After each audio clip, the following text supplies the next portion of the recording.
So you started a blog, and which comes first, Google SEO or Pinterest? Well, the answer really is simple. If you want longevity in your business and you don't want to have to do the work over and over and over again, if I were you, I would start with Google. And that's my honest answer. I have made this mistake 3 times now, and I've worked with clients who've also made this mistake where they did not prioritize any SEO for Google at all on their websites. Now, somehow they did manage to get traffic, which is great. In most cases, it's for marketing channels, which is going to take you a lot more effort to get an audience, where Google SEO is just kind of on autopilot. As long as you do your job on your website, Google is going to do its job by serving your content in the rankings. Now, it probably would have saved me hours, weeks, and in some cases months and years for a client of mine if we would have focused on Google SEO from the beginning and not worried about the marketing and all the other things. Now, when you are a beginner blogger, you're wanting to do everything, right? You want to show up on Instagram, you want to show up on Pinterest, you want to have an email list, you want to be on TikTok, you want to be doing stories. It's a lot of work, especially if you don't have good systems in place behind you and you don't have a good understanding of your target market and how they are finding you, and then behaving with your content and converting. So in the beginning, when you start a blog, the easiest thing to do in this case is to write a blog post and think a little bit about Google SEO on your website. There are a few things that you can do for Google from the beginning, and we're going to talk about those today. Before we do that, I did want to show you a couple of examples of where not only my own website has gone, but my client's website has gone simply by focusing and prioritizing keywords for blog posts and other website updates, and how that's impacted our rankings. So I'm going to show you a couple of screenshots on the screen here. Now, this first example is from a client, and this is when we first started working together in April of 2022 on her Google SEO. We'd been working together prior to that on Pinterest stuff. Now, in this case, I took the screenshot for when I started working with her on SEO. This is the month before we started the content strategy, so April 2022. She had 3,250 users on her site from organic search.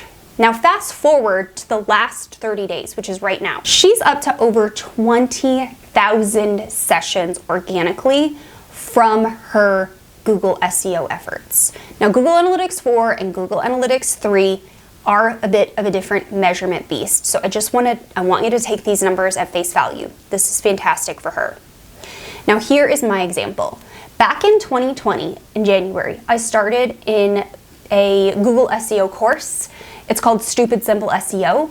It is consistently and regularly updated, and I do recommend it. There is a link for it in the description down below. I love that course. And I've utilized his methods and some other methods that I've married together over the years to come up with kind of my own strategy. And this has worked time and time again. So in January of 2020, my Heather Farris website had 113 organic users to the site. Fast forward to current day, last 30 days, I've had over 4,500 organic search users on my site. Incredible. It could be better, but I'll take the 4,500 any day of the week, because at least I am getting traffic, whereas a lot of other people are not, which is why we're talking about this today. So overall, these stats and numbers are really great news for both myself and my client. And it's all attributed to a really simple Google SEO strategy. Now, I've already talked about how to find keywords for Google right here on this YouTube channel. I'll make sure to link the video in the description down below. I still employ this method to this day. Now, a lot of things change in the world of Google and Google rankings. They're always changing. There's a current update coming out right now. However, the foundations still apply. Using really great keywords, answering user intent, abiding by Google's EAT guidelines, which we're going to talk about in a moment. All of these things really matter in making sure that you show up on Google when people search for you. The foundations, just like on Pinterest, on Google, will always remain the same. Are you using keywords on your webpage? Are you satisfying user intent? Are you providing value? Yes, yes, yes. Okay, great. So where do you start? Well, let's dive into it. SEO tasks, we're just gonna walk through some of the things I'm actually gonna show you in real time with my blog, my travel blog, in a moment. But these are really crucial in the beginning, making sure you get these things right, and that way you don't have to actually go back and wait for things to be re-indexed and re-ranked later. So if we start with these things right away, I'm gonna show you kind of this in real time on my blog in a moment, like I mentioned. But if we start with like your menus, categories, your page SEO, your image SEO, your SEO friendly blog titles and page titles, making sure that you use your main keyword in the beginning of your blog as your hook. The first sentence preferably, using SEO throughout the blog, so including your headers, your H2s specifically, and your H3s, and then throughout the body text, and then also including those people also ask questions. So one of the blogs that we can talk about today is mobile RV repair. I'm going to show you this as an example in a moment, but this one right here has a lot of people also ask questions, and it ranks for a couple of keywords, but it doesn't really rank for the main keyword. So I definitely need to go back and update this blog post for SEO. It does have quite a lot of shares on it. I mean, this is pretty decent. So people obviously found this helpful, but it needs updates. However, the things I did do well is including these people also ask questions, and then having someone that is certified, that is an expert on this topic, talk about these things. So we're going to talk about EAT in a moment. But those things I did well from, when I went back and redid this blog in 2020.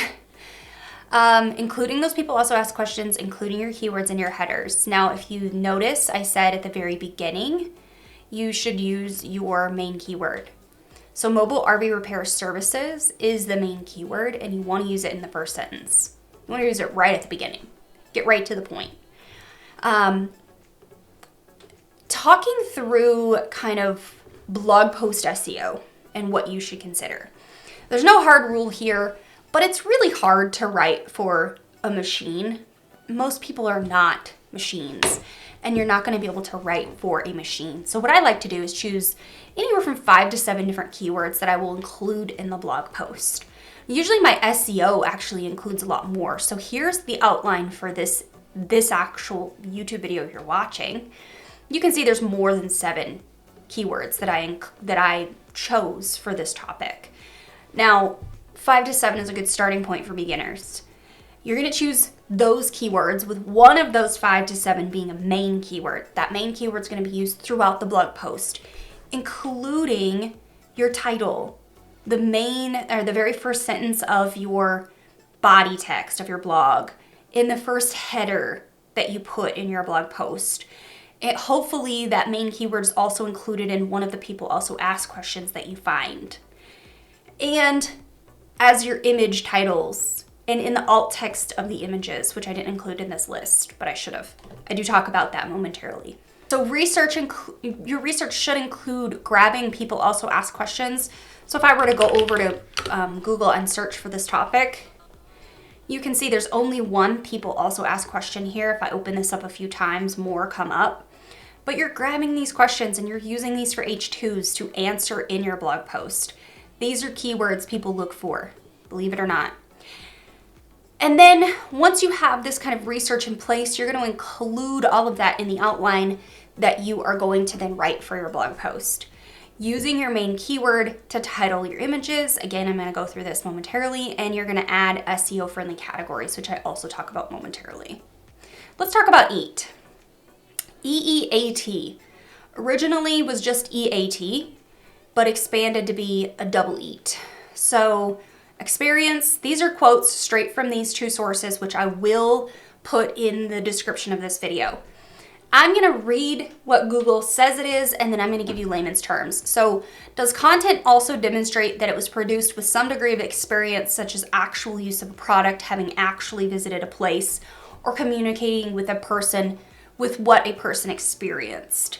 So, experience essentially means, did you talk to a professional or an expert on this topic, or are you yourself an expert on this topic? If you're writing about visiting a resort in Costa Rica, but you've never been to the resort in Costa Rica, chances are you're not going to be deemed as experienced, because the content and the value of the content and what's placed in the content is not going to come across as experienced unless you're plagiarizing. Expertise. The second E. Consider the extent to which the content creator has the necessary knowledge or skill for the topic. If you are creating YouTube videos on Pinterest SEO, but you know nothing about Pinterest SEO, and then you write a blog post on that, chances are it's not going to rank on Google because you don't have the relative expertise for that topic, and Google knows. Authoritativeness. Consider the extent to which the content creator or the website is known as a go-to source for the topic. I think I mentioned this already, or I'm going to mention this, but to the extent that you are an authority on the topic would be like mixing raw food with cooked food. You don't do that. You don't mix leather pants reviews with a marketing blog. It's just not kosher. Trustworthiness. Please consider other aspects in your overall trust assessment, such as customer service information for online stores or peer-reviewed publications for academic authors. Essentially what they're saying is, do other people trust this website? Are they linking to it? Are they sharing it to social media? Are they commenting on the blog? Is there actual peers engaging in the content, saying with their actions that it's trustworthy? Okay, so we are going to talk about the blog SEO updates that I'm making to my travel blog, because I'm in the process of doing that right now. There's 4 big updates I'm doing to this website as I rebrand it. So currently, if you were to go to this site, it looks like this. So it's getting a big update. I'm updating things on the site, taking things that are out of date, like old affiliate links and stuff like that out, and just getting things updated overall. So the first thing that I want to walk you through that you do need to pay attention to when you are starting a website is your menu. A lot of people disregard their menu and they just add cutesy names to things. You don't want to do that. You want your menu items to be SEO friendly. So this one right here, this particular page, I'm actually going to edit and I'm going to change it to RV blog, because that is something that people are looking for. So instead of just blog, it's going to be titled RV blog. And then I'm going to update that. Then we're also going to update the menu. So back to the website, and I'm going to go to appearance, menus, and I want to make sure that it says RV blog. And the new website, when it gets published, is also going to have a permalink that says RV blog. So that's one thing on that page we would need to make sure that changes as well. Now I want to warn you against changing permalinks on things, especially after they have been in existence for a while. That is something that can hurt your SEO or even de-rank the website or the page. So this one right here just says /blog. I am going to leave it as that for now, and I'm going to make a judgment call on that later. If you're starting a blog brand new, you can do this from the beginning, where you can set your permalink to be the thing you know you need it to be. So in this instance, it would be something like RV blog. Now your menu items should, like I said, follow with what your Google SEO should be. This is just not really good UX. It's very tiny font. It's very hard to read even for someone that's young, like myself, with good eyesight. So I'm definitely pleased with the changes that I'm making overall on the design. Now the next thing that I am working on that I wanted to call your attention to is page SEO specifically. So when you are creating a page, and this is just kind of like a placeholder page for now, this is going to be my new RV resources page, you want to make sure you're using keywords throughout the content on the page that people are searching for. So throughout all of these placeholders, and as I add text and images and captions to this page, I am going to be using keywords like RV resources, or must-have RV resources, or best RV resources in this case, or casita must-haves, things like that. Now the next thing that I want to walk you through is actually over here. When you start a blog post, most people make this mistake of creating a post, and then they'll add a new category over here. And then it'll get added in. Now I'm going to take you to my categories and I'm going to show you why you shouldn't do this. When you add a new category like this one I did last week, it doesn't have a description or anything that goes with it. So you really do need to edit your categories and make sure that they do all have descriptions. Now you can see about half mine don't and the other half do.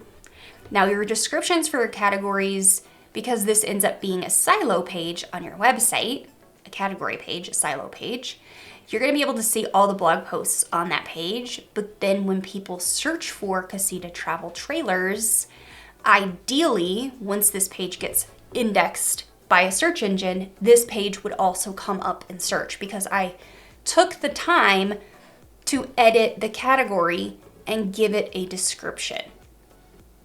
Now, the last thing that I want to talk about in relation to updating this website for Google SEO, again, this is a mistake that I made.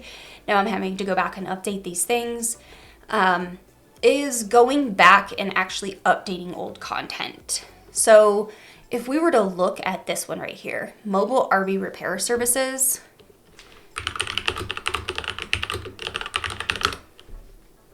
this is kind of a near me search, which is why there's a Tucson one coming up because that's where I'm located. All these are Tucson.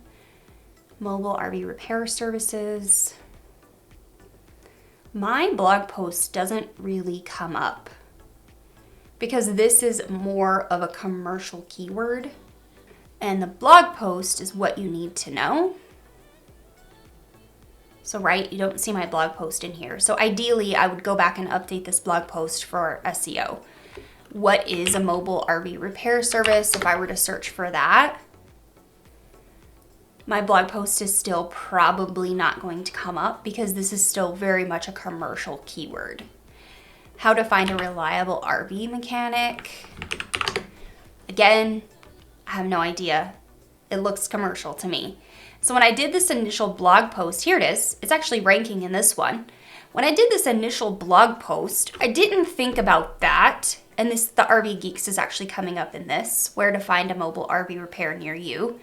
They're using the keyword RV repair near you to actually get in the search for this. So what I would say is updating this post for Google SEO.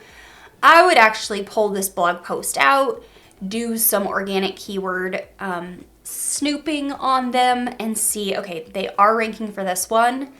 I'm going to go ahead and add this to the blog post to update my own blog post. So that's something else that I'm looking to do is I'm looking at old blog posts and seeing how I can improve them. This is not a very long post by any means. It was kind of an interview style post. So I would probably go back and gut this blog post and really update it, kind of like what RV Geeks has done. Get this post higher up in the rankings. So that's something else that you want to do is go back and look at your old posts. Now, one of the tools that I'm using lately for this is RankIQ, and I've been using that just haphazardly. I just downloaded it last week to take a peek at current blog posts and see how I can improve them. Now, I'm not a pro with RankIQ, so I'm not going to show you how to use it because I honestly don't feel confident in doing that. But these are the 4 main things that you can do right away to ensure that you are doing what you need to do. Now, one last thing that I do want to call out, because a lot of people also mess this up, is the images that you add to your site. You don't just want to upload them with an image title that's like image 1, 2, 3, 4, 5. You also want to add some alt text to the image. So this would be, my main keyword is Casita Travel Trailer, so I want to make sure my main keyword is included in the alt text as well. But you want to explain what people are seeing in the image. If we go and actually edit the image, you can see that I used the main keyword here to name the actual image when I uploaded it to the site. And that's really what you need to do for all of your images. Even if, like in the case of my Heather Farris blog, I have a lot of screenshots in my blogs, and I do the same thing with any screenshots. So like this one right here, this would have the main keyword of this blog post as the name of the screenshot. Now remember, you don't need any complicated SEO techniques. You don't need to jump through hoops and become a circus performer in order to rank on Google. You can start with a very simple SEO strategy. And remember the EAT guidelines. You will never catch me writing about skinning an animal or baking bread on my Heather Farris website because I'm not an expert in that topic on that website. If I were an expert on that topic, I would write on heathersbreadbakingblog.com about baking bread, or heathersanimalskinningblog.com, which I would never do, although I have done.